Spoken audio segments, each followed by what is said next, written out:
What is going on, everybody? Welcome back to Phones and Drones. Happy holidays. It's almost year end, if you guys can believe that. 2 weeks left in the year, and shockingly, Apple actually just dropped iOS 17.2.1.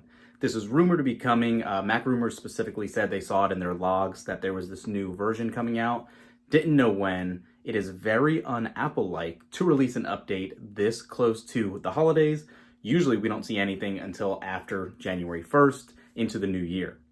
Having said that, they must have felt the reason to push this update along, and we've known there's a bunch of bug fixes that were needed due to all these bugs that were outstanding.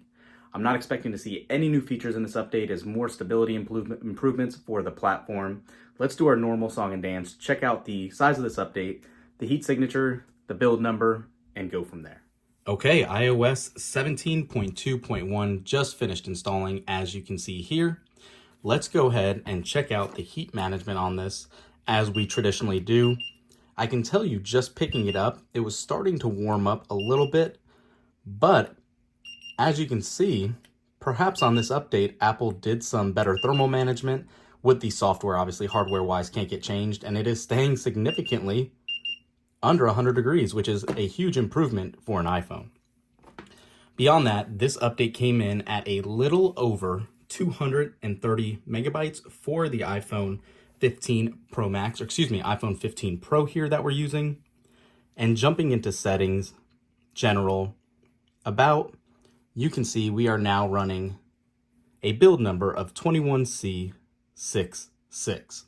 So, as you can tell here, this update provides important bug fixes and is recommended for all users. Typical disclaimer, typical of Apple not to mention what exactly was fixed, security patches wise, or what bugs were patched. There were a lot of reports, and we had issues as well with mostly the glitchiness of the UI, with the volume slider coming in glitchy.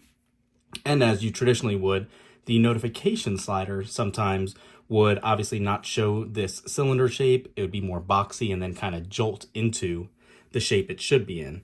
As you can see here, it is currently working, but take that for what you want. Let me actually go into these settings. Just jumping out throughout the app. Let's go into Journal. We haven't set it up on this iPhone yet, but you can see everything seems to be operating pretty smoothly. Again, unfortunately, no specific notes as to what the bug fixes were. If you jump into the support article, all it does is say Apple security releases and about them. Nothing specific to what the change might have been. So, having said that, hopefully we'll put this through the paces over the next couple days, and we'll see exactly what stability improvements were put in here. But for the most part, that is it, guys. I'm not going to ramble on this video. You guys get the point. Very small update. What is interesting is there's not an iOS 17.2, or excuse me, iPadOS 17.2.1 update. It was another 16 update instead. Very interesting. Not sure why that is. But we all know what's coming. Apple has some legal issues with the sale of some Apple Watch 9 series devices and Apple Watch Ultras. I don't know if this relates to that, where it would tie in with the Apple Watch app and read it to know what sort of biometrics to do when it does it with whatever that lawsuit's about. So that's just speculation.